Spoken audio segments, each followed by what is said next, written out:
chance para nós é a questão do entendimento, da conversa.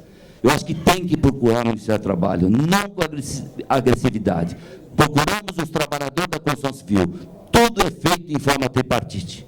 Então, eu acho que o entendimento é a saída mais importante. Eu acho que, lógico, em gás, que nossas obras são embargadas não mais que Porto Alegre, mas eu acho que o entendimento é fundamental. Eu vou dizer outra coisa importante a vocês, que nessa conversa de 2 anos aí, muita coisa nós avançamos.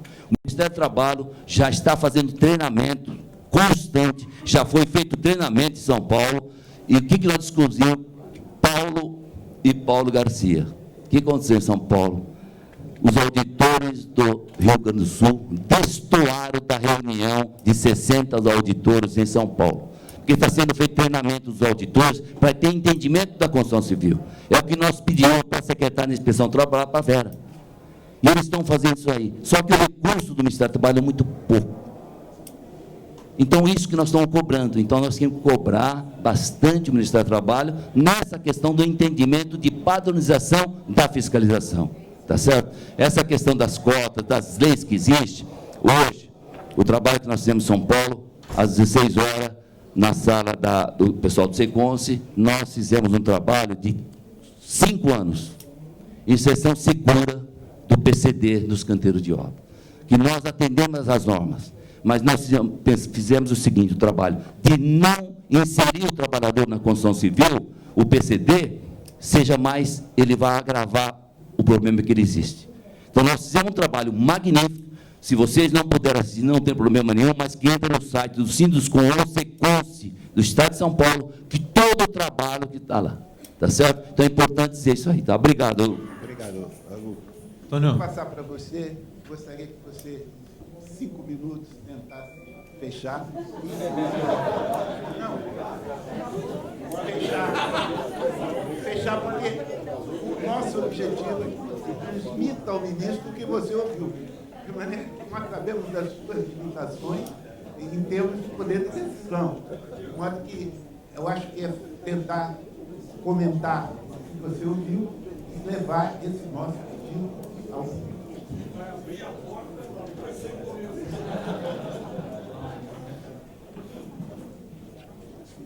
Então tá. Obrigado mais uma vez. Fica o meu compromisso pessoal com os senhores de fazer um relatório detalhado e encaminhar isso fazer com que isso chegue às mãos do ministro, porque a designação foi feita, né? Só pontuar mesmo algumas coisas. A auditoria do trabalho ela é nacional. Infelizmente, aí eu acho que não é o fórum aqui, mas eu acho que você teria que fazer quase que uma outra análise, né, do comportamento de cada estado, de como que se desenvolve o trabalho de cada auditor dentro, porque o que eu informo para vocês, existe uma estrutura hierarquizada, né, de chefias, de poder, de quem manda, quem decide, quem faz a programação, né? Existem projetos nacionais e existem também liberdades dentro de uma programação de fiscalização para cada estado. Em cada estado existe uma chefia, né? Existem os auditores. Eu fiz a ressalva inicial. O auditor, ele verifica o cumprimento da lei. Essa é a atribuição dele.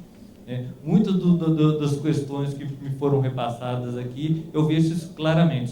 São problemas da legislação do nosso país. Está fora do nosso poder de decisão. Algumas coisas não.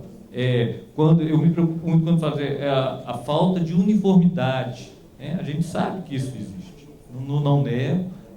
A chefe hoje, a doutora Vera, que é a secretária nacional de inspeção, ela em conversas com o corpo de auditores, ela tem essa visão claramente. E hoje, eu garanto para os senhores, o Ministério trabalha através de cursos, né, de procedimentos para que se chegue a auditoria, a trabalhos, uniformidade de trabalho dos auditores. Mas isso, infelizmente, a outra ressalva que eu fiz, isso é uma mudança de cultura que nós não vamos, né, a curto prazo.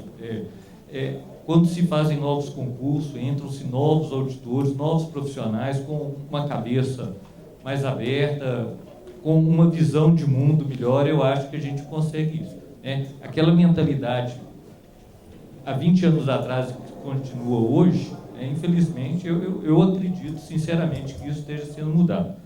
A legislação, volto a falar, a legislação é nacional, né? Alguns problemas, então, como os senhores aqui, como entidade de classe, eu acho que mais do que ninguém, os senhores têm os meios, os recursos para que os seus pleitos, as suas pretensões sejam, né, aos nossos legisladores e administrativamente ao ministro do Trabalho, né, através das entidades. Eu acredito nisso.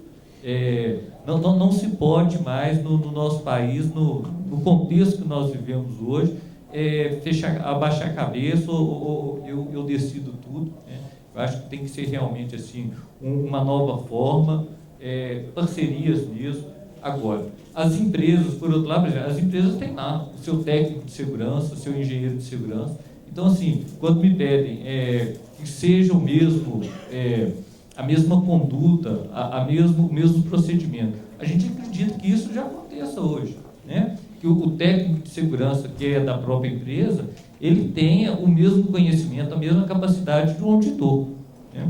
A questão da interpretação é que nós temos que caminhar para evoluir e melhorar os procedimentos, inclusive em âmbito nacional, né? Porque a auditoria é uma atribuição da administração pública e a legislação toda é nacional, né? A NR18, a NR24 são normas regulamentares que valem para todo o nosso país. O problema grave realmente da interpretação eu acho que a gente tem que caminhar isso, né? Os acidentes de trabalho. O Ministério da Previdência Social é quem vamos dizer assim, quem detém essa informação, né? O número de acidentes, as comunicações são feitas lá. A atribuição do Ministério do Trabalho é analisar hoje o que gerou aquele acidente de trabalho. E o Ministério do Trabalho hoje, esses relatórios de auditoria, para verificar qual foi a causa do acidente de trabalho, hoje ele municia o Ministério da Previdência Social para as ações regressivas, que é outra ação do governo, né? Mas é um outro foco, é um outro enfoque. O Ministério do Trabalho, ele não tem, hoje, pelo menos não é do meu conhecimento, que ele tem essa informação de quantos acidentes são feitos, onde que eles ocorreram, né? Essas estatísticas que foram. Essa informação ela fica hoje dentro do Ministério da Previdência Social, não fica no Ministério do Trabalho, tá? A questão do cálculo da cota de menor, né? Eu vou levar isso. Em Minas Gerais é um outro grupo de trabalho, eu sei que trabalha até muito, né? Nos índices internos. Nós somos o primeiro do país em número de mais... talvez não seja a forma ideal, mas que isso vai ser levado para a chefia, vai. Tá? E não tenho muito mais. Então, eu agradeço mesmo a oportunidade e estamos à disposição. Ok? Obrigado. Encerrando esse painel, eu gostaria apenas de dizer para vocês que muitos desses temas, ou quase todas essas questões que foram levantadas aqui, elas estão fazendo parte de uma agenda chamada uma agenda proativa da CIBIC, que a presidência da CIBIC pediu que a CPRT fosse selecionando temas para que a CIBIC possa trabalhar na construção de soluções para esses grandes problemas, essas grandes questões. Em vez de a gente ficar sempre na defensiva, a gente proativamente procurar agir e interferir nessas questões. É uma agenda que está sendo montada ainda, que não está pronta, mas que contempla já muitas dessas questões. Eu vou ler para vocês e vocês vão perceber no que eu estou falando, e, ao mesmo tempo, dizer que, através da assessoria técnica da CPRT, lá na CIBIC, com a Gilmara, todo mundo é convidado a contribuir com com o trabalho, com seus conhecimentos. E o Luiz Carlos, por exemplo, que eu pedi até que não saísse da sala, porque eu gostaria que você, que tem um papel, inclusive duplo, de representação da CEBIC no Conselho Trabalhista da CNI, e essa possibilidade, porque tem temas que não são únicos, exclusivos da construção civil, eles são de todo o segmento econômico, de toda a indústria. Então, é muito importante que a gente engaje a CNI com a sua estrutura e com a sua força política em alguns temas que nos incomodam profundamente, mas que não são únicos e específicos nossos, mas talvez sejam prioridades nossas e não dos outros, que foram aqui colocados. Até o momento, as ideias que estão consensadas já em termos de pauta proativa da CIVIC, eu diria, primeiro, a PLR, a Lei de Participação em Lucros e Resultados. A gente acha que essa lei é um instrumento fundamental para a melhoria da formalidade, para estimular a produtividade, enfim, é um instrumento e que na nossa atividade ela passa a ter dificuldades de ser aplicada corretamente por conta da periodicidade mínima de 6 meses. A gente quer mudar isso no Congresso Nacional. Então, há uma proposta de um grupo trabalhando num texto e nós politicamente nos articularmos na busca de uma mudança desse trecho da lei da PLR, reduzindo isso para pelo menos trimestral, eventualmente com possibilidade de adiantamentos mensais, o que poderia ajudar na questão da produtividade, na questão das tarefas que acabam indo para a informalidade e por aí afora. Esse é um tema. Outro tema é a questão do contrato por prazo determinado, obra certa, que é um contrato que carece, uma lei que hoje não tem nenhuma consideração de segurança jurídica, ela é rejeitada, mas que a gente acha que é algo que pode ser revestido legalmente também para voltar a corrigir aquilo que tem de inadequação e dar segurança jurídica para ser aplicada, ou seja, uma reforma, porque a lei não foi revogada. Há interpretações maciças do judiciário no sentido de que ela não se aplica, mas a gente precisa ver que modificação legal é necessária para que ela volte a ter legitimidade, porque é um instrumento também de ajudar na formalidade dentro do setor. Outro tema é a questão do Simples Nacional, que é vedado a plenitude da aplicação por empresas pequenas e microempresas do segmento da construção civil, que aquela alíquota do Simples Nacional, ela só não se aplica no que diz respeito à folha de pagamento, tem que ser a plena incidência dos custos previdenciários para nós. Então, nós queremos mudar isso também. É uma lei para mudar. Na linha da desoneração, nós não queremos, não precisa reduzir a alíquota, precisa deixar, dar igualdade de tratamento para as micro e pequenas empresas da construção civil, só isso. A questão da segurança do trabalhador, revisão da legislação, tal como, por exemplo, questões como a questão do trajeto casa-trabalho e vice-versa, entrando no cálculo do NETEP, coisas do gênero, algo que precisa ser corrigido, e que também isso é genérico, não é específico só para nós, mas é outro tema. A questão da subcontratação, que nós achamos que, enquanto não sai uma legislação, nós temos uma proposta de uma portaria para dar uniformidade na fiscalização. Queremos insistir com isso junto ao Ministério do Trabalho e ao governo. A questão da base de cálculo do menor aprendiz, como foi aqui colocada, é outra questão que nós queremos também trabalhar fortemente nisso. E uma outra questão que é muito importante também, que é procurar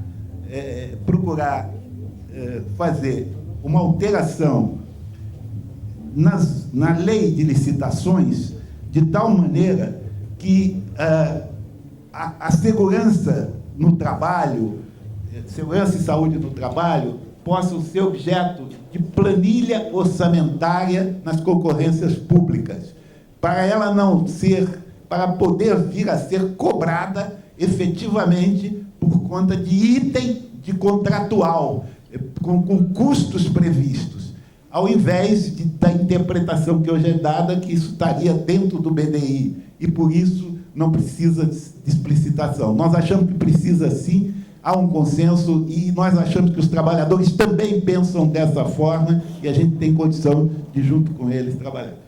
Outros temas, como, por exemplo, uma espécie de como foi proposto aqui, de alguns grandes temas, linha de vida, aquelas questões que possam ter procedimentos que sejam...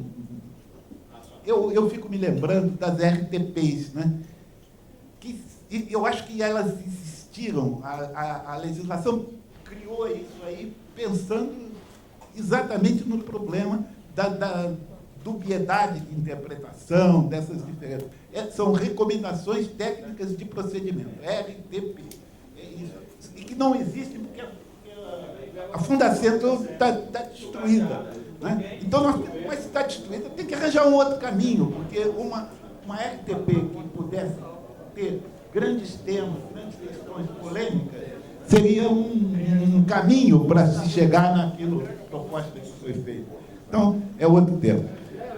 Bom, enfim, tem uma pauta enorme, eu insisto, nós estamos querendo ter pessoas, estamos escalando pessoas para serem relatores de cada um desses temas, e estamos abertos e serão muito bem-vindas as contribuições dos que estão aqui. Agradeço a presença de todos. Sim, Luiz Carlos. Sobre os itens que está pautado lá na que é o projeto de planilhar a segurança do trabalho indenizadamente, de acordo com as normas, para cada situação de obra, o Distrito Federal, há 15 anos, junto com todo o segmento, Fundacentro, Sindicato Laboral, INSS, todos os agentes públicos e privados, formulou uma lei lá pelo Sindicato do Distrito Federal que mereceu a aprovação por unanimidade, não, no DF, pela Assembleia Legislativa e que foi vetado pelo antigo governador. Vamos resgatar isso. Esse projeto está na mão do deputado Pittman, lá em Brasília, na Câmara Federal, para dar sequência no PL federal, para que isso se torne obrigatório. E lá dá um dimensionamento, caso a caso. Vamos resgatar isso. Uma obra que poderá ser licitada sem que esse planejamento esteja acontecendo. A variação é de 0,5% até 1,5% do custo da obra. Direto. Perfeito. Vamos resgatar esse trabalho, vamos resgatar, vamos ver como é que a gente pode empurrar isso, ajudar a fazer isso andar. Você nos ajuda nisso. A Gilmara vai pedir sua contribuição na relatoria desse tema. Cada um, vamos trabalhar assim. Bom, já, vamos dar um pequeno intervalo, 5 minutos de intervalo e começamos o próximo painel. Obrigado.